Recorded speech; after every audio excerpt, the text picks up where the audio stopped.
Hello everyone, in today's video, I'm going on exciting journey. I want to visit Gedung Juang 45 Museum, but not just using on transportation. I will try 5 different public transportation, starting from Jaklingko, Transjakarta, KRL, MRT, and LRT. Will it be fun or tiring? Let's find out together.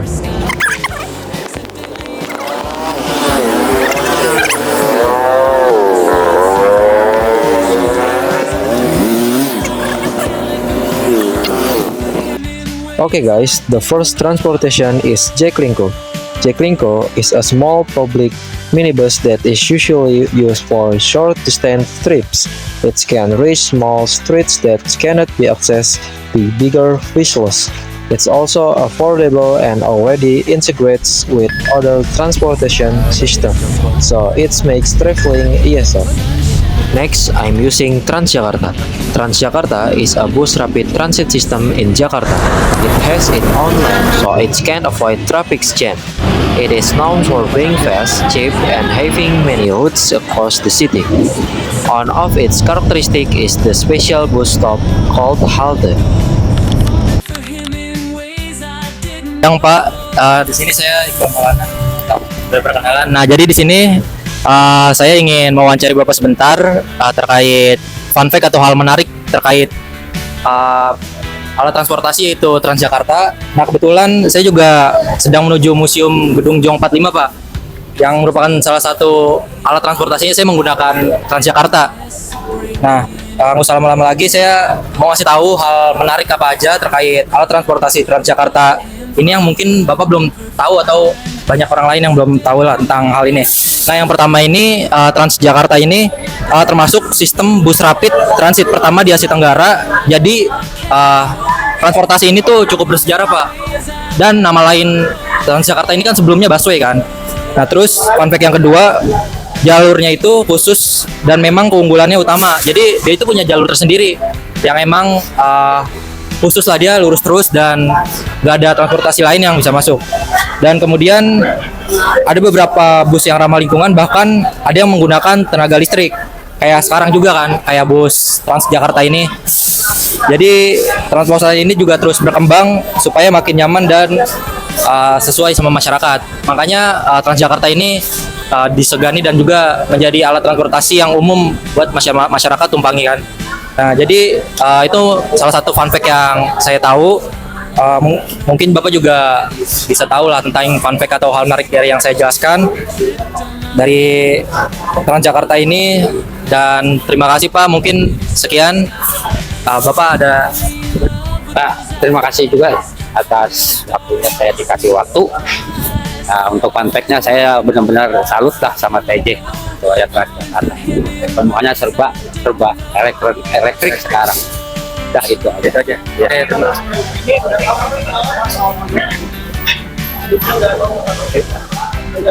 Udah tahu kan, Pak? Jadi itu salah satu tambahan dari saya aja ya, kait bus rapid transit. Nah, itu aja, Pak. Yap. Itu aja, Pak. Ya, terima kasih banyak ya, Pak. Maaf mengganggu waktunya. Terima kasih. Oke, Pak. Okay, now I'm on the KRL or commuter line. KRL is an electric train that is used by many people every day, especially for commuting. It is fast and can carry a lot of passengers. However, during rush hour it can be very crowded, but still it is one of the best choice to save time. Now I am using MRT. MRT stands for Mass Rapid Transit. This transportation is modern, clean, and very comfortable. It operates both underground and above ground, and it is also one of the best transportation in Jakarta. The stations are well organized, so it is easy to use. And now, the last transportation is LRT. LRT stands for Light Rail Transit. It is similar to MRT, but smaller and usually runs above ground. One of the best things about LRT is the view, because we can see the city from above. It is also comfortable and not too crowded. So, this is the final transportation in my journey. And after this, I will arrive at my destination. And this is my journey to the Gedung Juang 45 Museum.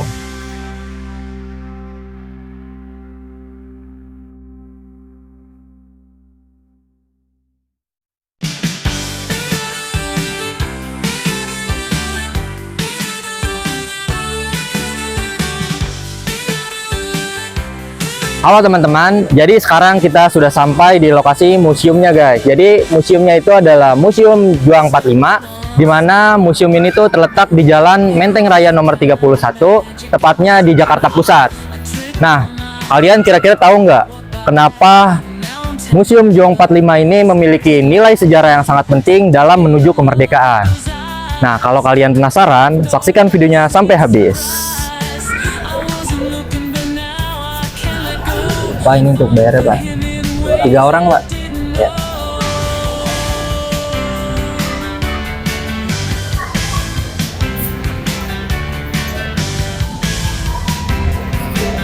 Terima kasih banyak ya Pak. Ayo guys. Nah teman-teman, kita sudah sampai pintu masuknya, disambut dengan Bapak Insinyur Soekarno dengan Dr. Anjas Muhammad Hatta. Yuk kita langsung masuk aja ke dalam museumnya.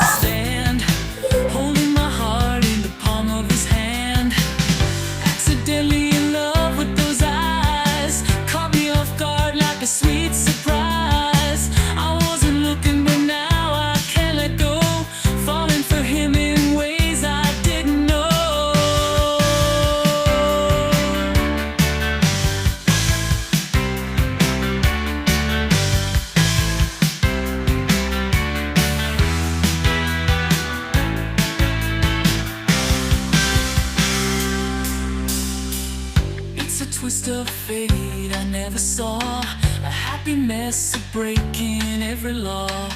But I'd risk it all for this sweet crime, 'cause loving him feels like the perfect rhyme. Accidentally in love with those eyes, caught me off guard like a sweet surprise. I wasn't looking but now I can't let go, falling for him in ways I didn't know.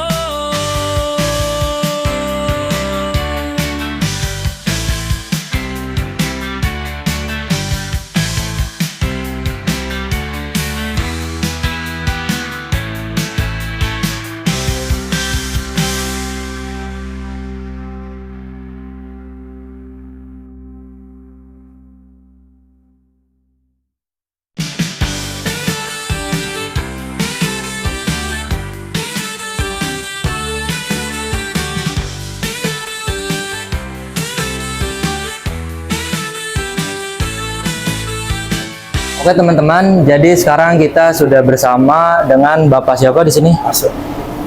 Perkenalkan Mas Iqbal Maulana. Jadi di sini ada Bapak siapa?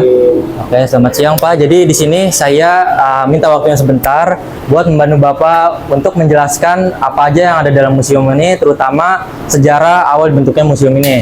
Nah, jadi kita langsung mulai aja ya Pak. Nah, aku mau nanya Pak, Bapak sebenarnya sebelumnya tahu nggak Pak awal museum ini tuh tempat apa? Sebelum dijadikannya tempat Gedung Juang 45. Kira-kira Bapak tahu belum? Belum tahu ya kita. Belum. Nah, jadi gedung ini tuh sebelumnya merupakan sebuah hotel mewah yang dinamakan Scopers ya.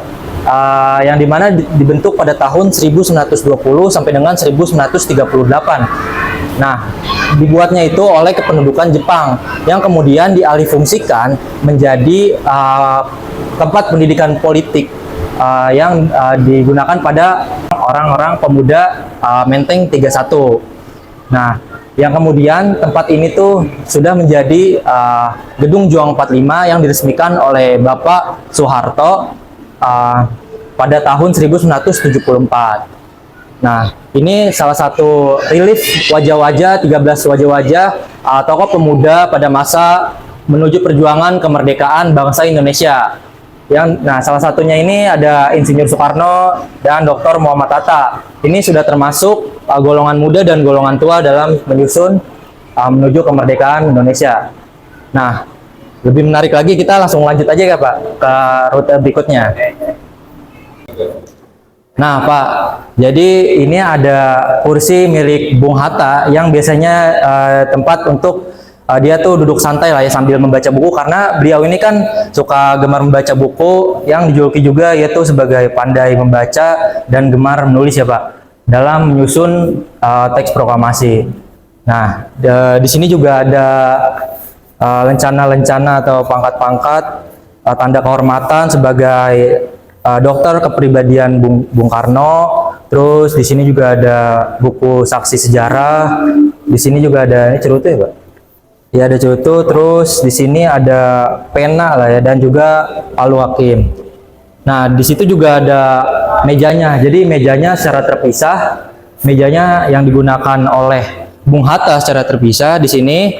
Nah teman-teman, jadi ini juga ada diorama di mana tokoh-tokoh ini tuh lagi sedang upacara setelah pembacaan teks proklamasi di rumahnya Insinyur Soekarno, yaitu pada tanggal 17 Agustus 1945. Jadi Soekarno ini lagi berada di Jalan Pegangsaan Timur nomor 56 Jakarta. Oke, lanjut ke tempat berikutnya.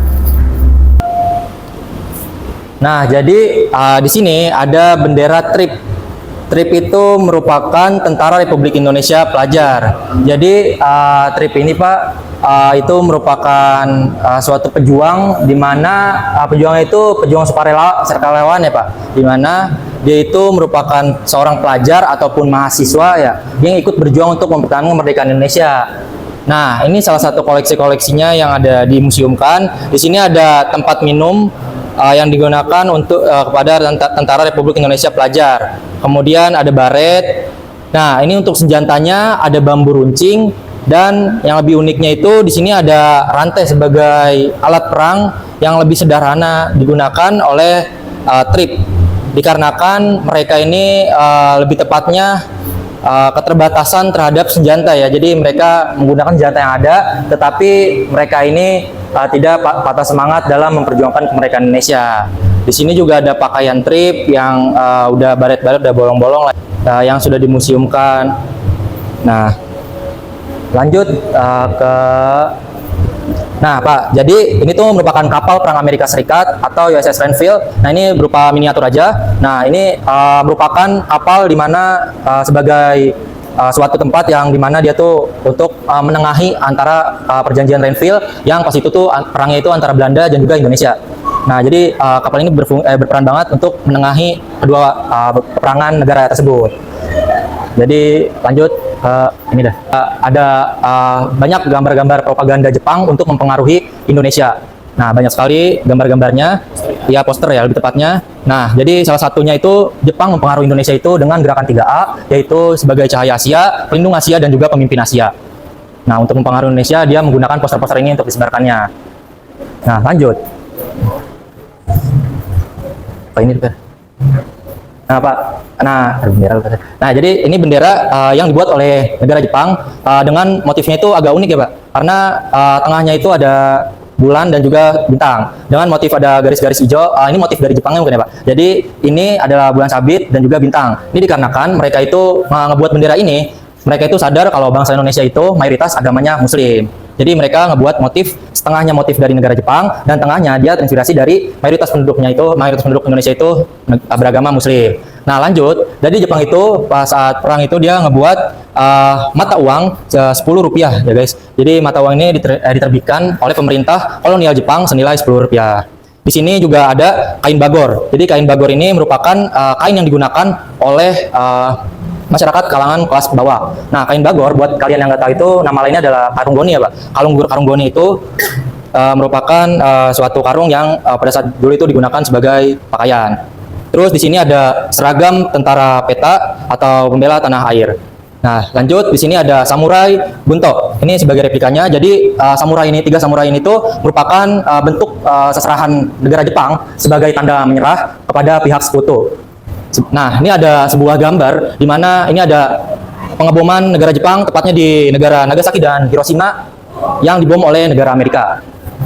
Terus ini juga ada salah satu tokoh pahlawan yaitu Ahmad Subarjo. Nah, jadi ini merupakan sebuah figur ya Pak, di mana ini ada Soekarno dan Muhammad Hatta.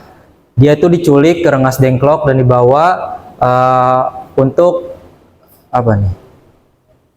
Tujuan untuk mengamankan keduanya dalam interval pihak luar gitu. Ya, intervensi pihak luar. Nah, kemudian yang kedua ini adalah suatu figur yang menggambarkan perumusan teks proklamasi yang buat oleh Insinyur Soekarno, ditandatangani oleh Insinyur Soekarno, dan buat pada tanggal 16 sampai 17 Agustus, tepatnya pada malam hari menjelang subuh.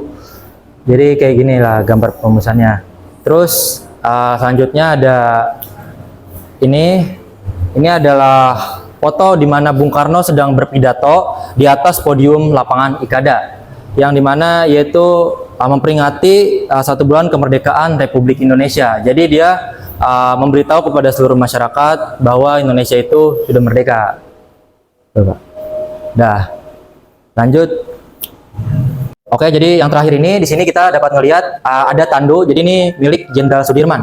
Nah, Pak, jadi tandu ini sendiri itu digunakan oleh Jenderal Sudirman ketika ia sedang dalam perang gerilya. Jadi beliau ini menggunakan tandu ini dalam kondisi sakit. Tepatnya ia sakit terkena tuberkulosis ya. Di mana dia tidak bisa apa-apa lah dengan penyakit yang kritis, tapi ia tetap sebagai pemimpin, dia tetap memperjuangkan dan menorehkan nyawanya ke garis depan untuk kemerdekaan Indonesia. Nah, kita bisa lihat ke sebelahnya di sini kita dapat melihat ada bom futong. Sebutannya bom futong. Bom futong itu futong dari Jepang, bahasa Jepang. Jadi bom futong ini dibuat oleh tentara Jenny Pelajar atau TJP yang fungsinya itu untuk ngebom jembatan atau bangunan-bangunan besar. Terus di sini juga ada bom molotov yang terbuat dari sebuah botol kaca yang diisi oleh minyak ya. Terus kemudian di sini ada pisau sangkur. Pisau sangkur sendiri merupakan pisau yang dimiliki oleh tentara Jenny Pelajar juga. Terus di sini ada belati, terus di sini ada pedang standar, ada belati yang dimiliki oleh Bapak Makmun, pejuang di daerah Bandung. Dan yang terakhir di sini ada tanda pangkat dan kartu anggota pejuang Bapak Makmun. Oke, itu saja yang bisa saya jelaskan dari museum ini. Saya terima kasih untuk pada Bapak yang sudah ingin mendengarkan penjelasan dari saya. Kurang lebihnya mohon maaf. Terima kasih sudah mendengarkan dan menyempatkan waktunya. Terima kasih banyak ya Pak. Terima kasih. Assalamualaikum warahmatullahi wabarakatuh.